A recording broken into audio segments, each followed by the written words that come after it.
This happened in the late 1990s when I was a college sophomore. Me and the girl that I was dating, we had been dating for several months, and since she was my first real girlfriend, my mother was very excited to meet her. The week before Christmas, my mother's family traditionally held a large gathering up at my uncle's place in Oregon. Now, pretty much all of my extended family meet there every year, and since they had gotten word that I was bringing my girlfriend, they were really excited to meet her. I won't lie, I was kinda nervous that they would embarrass me in front of her, but that anxiety was totally misplaced, despite my cousin telling her about the time that I literally peed my pants on the Haunted Mansion ride when I was a kid. And when I drove her back home, she seemed to be more into me than ever. We had agreed to drive back to Eugene at 7 p.m. so that I wouldn't be too tired driving back. But since we had such a good time, we stayed a lot later than we'd planned, and we didn't get on the road until about 10:30 that night. So in the hopes of making the journey a little bit faster, I ended up taking Oregon Route 211 instead of just sticking to Interstate 5 South for the whole drive. This didn't actually make the trip shorter. Plus, the OR 211 was pretty much surrounded by farms or these huge swaths of dense pine forest. So, as you can imagine, big stretches of it aren't lit very well. And for some parts of the drive, we were in complete darkness, except for the car's headlights.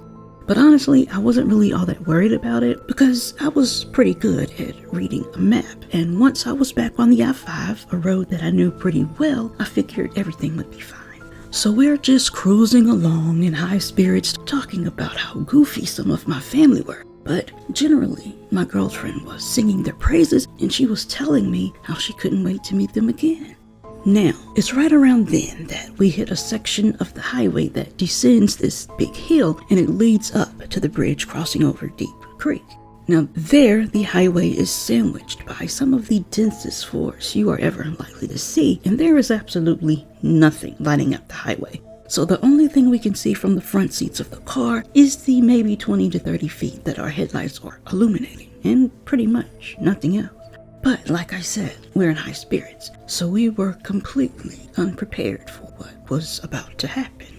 Right as the highway starts to level off, something darts in front of us so fast and so suddenly that I barely missed smashing into it. I braked so hard that I almost gave us whiplash. Then once we stop, we're both in a complete frenzy and we're asking each other, "Did you see that? And what the hell was that?" There are a lot of deer in that area of Oregon. A lot of coyotes too, but the thing that ran out in front of us was way too big to be a coyote, and something about the way it moved gave me this gut feeling that it wasn't a deer either. The shape was just too slender. It was almost like whatever was out there had moved on 2 legs instead of 4. I know how completely dumb this sounds in retrospect, but my curiosity just got the better of me, so I had to investigate. And again, this was also incredibly dumb, but I turned the car like 90 degrees on the highway, just so I could point our headlights into the woods. Yes, this could have caused a horrible accident if another car had come along at the same time, but was I thinking straight at the time? No. As a kid growing up in the Pacific Northwest, I'd heard a lot of stories about Bigfoot, and I would be lying if I said they didn't capture my imagination. Now, I'm not saying that I thought I'd caught a glimpse of Gigantopithecus or anything, but because I know the stories are mostly that, just stories. But part of me just had to be sure. So, like I said, I turned the car 90 degrees, I turned on the high beams, then I stepped out of the car and onto the highway. I stare off into the trees for a minute or two, but I don't see anything. Nothing is moving out there, and the whole scene was as quiet as the grave. But as I'm looking, I get this feeling in the pit of my stomach, and I start to feel as if I'd made a huge error of judgment.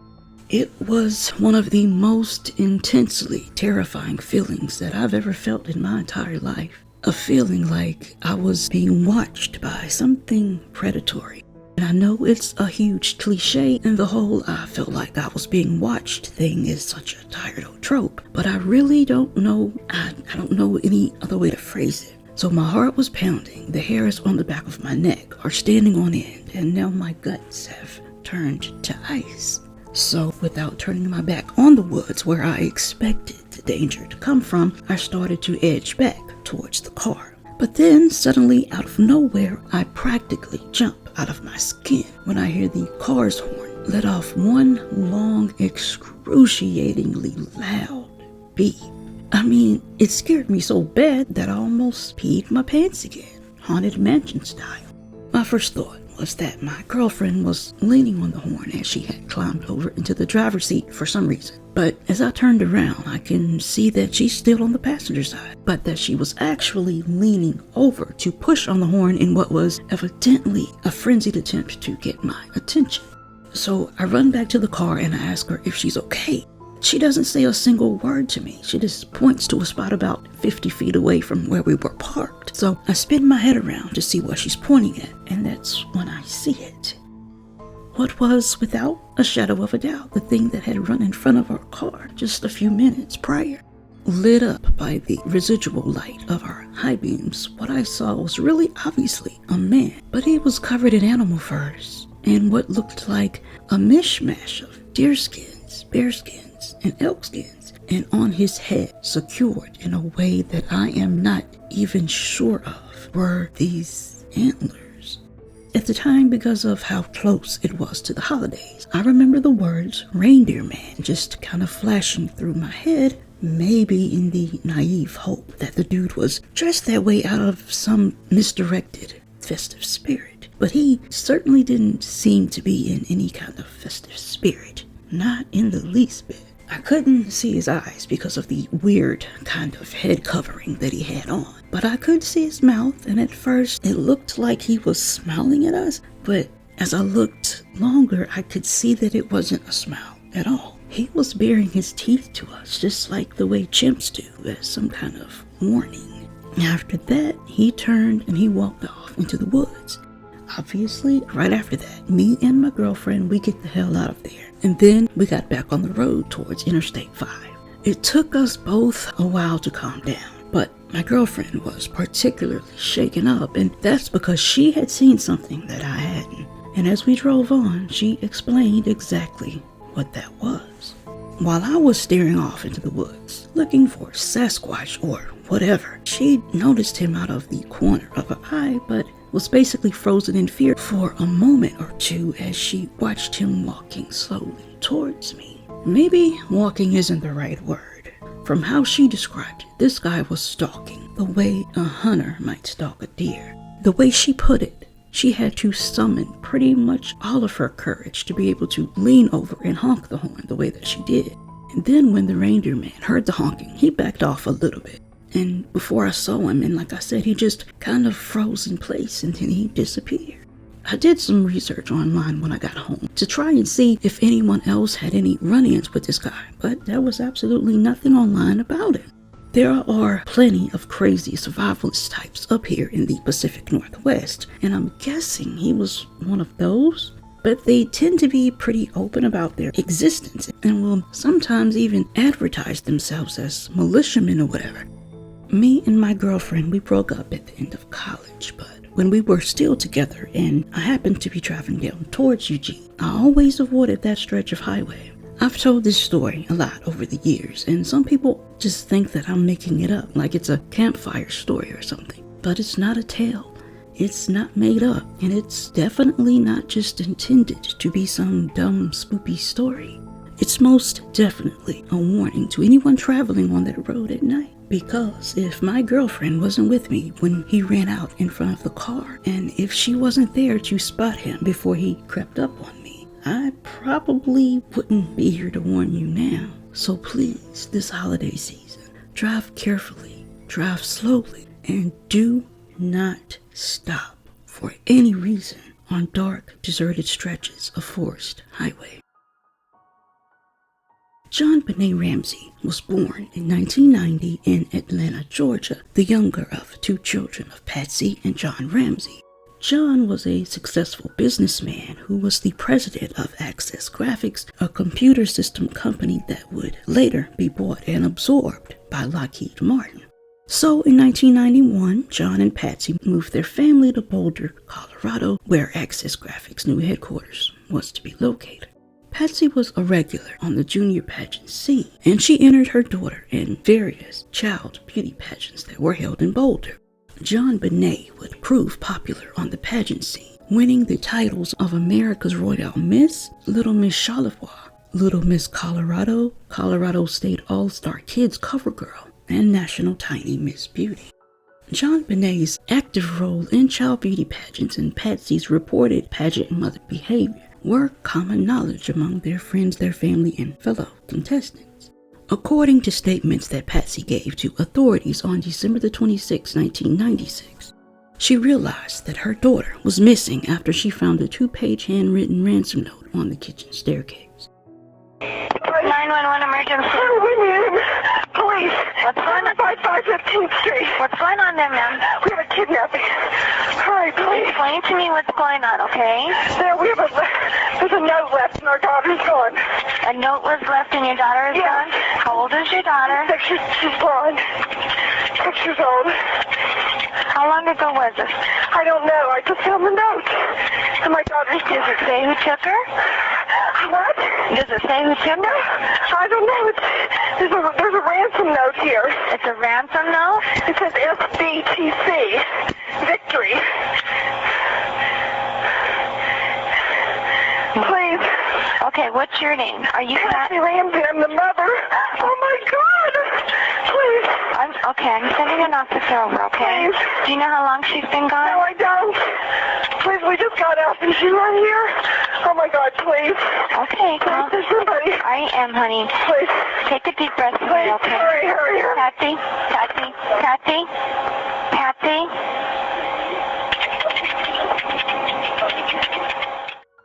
The hastily scrawled note, written in black marker pen, demanded $118,000 for their child's safe return. John pointed out to police that the amount was nearly identical to his Christmas bonus of the previous year, which suggested that someone who would have access to that information would be involved in the crime. Now, investigators looked at several theories behind the dollar amount demanded and considered employees at Access Graphics who may have known of the amount of John's prior bonus as suspects. By most standards, the ransom note was unusually long. The FBI told the police that it was very unusual for such a note to be actually written at the crime scene during the crime itself. This led police to believe that the note was staged due to it not having any fingerprints except for Patsy's and authorities who had handled it, and because it included an unusual use of exclamation marks and initialisms. The note and a practice draft were written with a pen and a pad of paper from the Ramsey home. According to a Colorado Bureau of Investigation report, there were investigations that the author was Patricia Ramsey herself. However, a federal court ruled it highly unlikely that Patsy wrote the note, citing 6 certified handwriting experts. Now, meanwhile, John Ramsey had made arrangements to pay the ransom as a forensics team was dispatched to the house. The team initially believed that the child had been kidnapped, and JonBenét's bedroom was the only room in the house that was cordoned off to prevent contamination of evidence. Boulder Police Detective Linda Arndt arrived early the next morning with the goal of awaiting the kidnapper's instructions, but there was never an attempt by anyone to claim the money. It was then that detectives made a horrifying discovery. One of the plainclothes detectives asked John Ramsey and Fleet White, a family friend, to search the home to see if anything seemed suspicious. They started their search in the basement. John opened the latch door and was horrified to find his daughter's body in one of the rooms. JonBenét's mouth was gagged with duct tape. A nylon cord had bound her wrists and her neck, while her torso was covered by a white blanket in an attempt to conceal the corpse, but it could not conceal the smell. John picked up her body and took it upstairs. The autopsy revealed that JonBenét had been killed on Christmas Day by strangulation and skull fracture.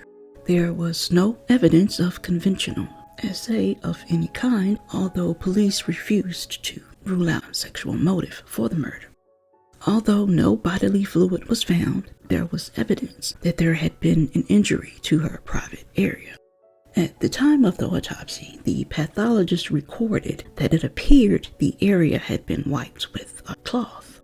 The autopsy revealed a vegetable or fruit material, which could have been pineapple, that JonBenét had eaten a few hours before death. Photographs of the home taken on the day that her body was found show a bowl of pineapple on the kitchen table with a spoon in it. However, neither John nor Patsy said they remembered putting the bowl on the table or even feeding pineapple to JonBenét. If this was true, then JonBenét had been fed by the person who murdered her. Now, Boulder police initially almost focused exclusively on John and Patsy as suspects, but by October of '97, police had over 1,000 people in their index of persons of interest. However, a grand jury was convened on September the 15th in 1998 to consider indicting the Ramseys for charges relating to the case.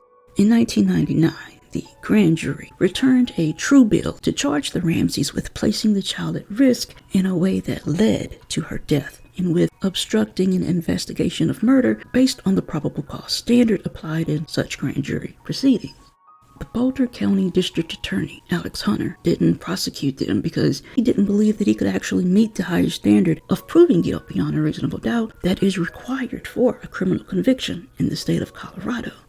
In 2015, Boulder Police Chief Mark Beckner disagreed with completely exonerating the Ramseys, stating, "Exonerating anyone based on a small piece of evidence that hasn't yet been proven to even be connected to the crime is absurd." He also stated that the unknown DNA from JonBenét's clothing has to be the focus of the investigation at this point in time until one can prove otherwise. The suspect is the donator of that unknown DNA. In 2016, a former investigator for the Boulder County District Attorney's Office also questioned the total absolution of the Ramseys, stating that we shed DNA all the time within our skin cells. It can be deposited anywhere at any time for various reasons that are benign. To clear somebody just on the premise of touch DNA, especially when you have a situation where the crime scene wasn't secure at the beginning, really is a stretch. Stephen E. Pitt, a forensic psychiatrist hired by Boulder authorities, said the public exoneration of the Ramseys was a big slap in the face to Chief Beckner and the core group of detectives who had been working on the case for years. However, it seems that the twists and turns in the case never stopped. John Mark Carr, a 41-year-old elementary school teacher, was arrested in Bangkok, Thailand on August the 15th in 2006 when he falsely confessed to murdering JonBenét. He claimed that he had drugged, assaulted her, and accidentally killed her. Yet authorities could not find any evidence that linked him to the crime scene. In his confession, he provided only facts that were publicly known, and he failed to provide any convincing details. His claim that he had drugged JonBenét was doubted because the autopsy indicated that no drugs were even found in her body. What's more, DNA samples that were taken from Carr did not match DNA that was found on JonBenét's body. We may never know who actually murdered JonBenét Ramsey, but one thing is certain. What should have been a jolly family holiday was turned into a living nightmare by a killer who may never face justice for their crime.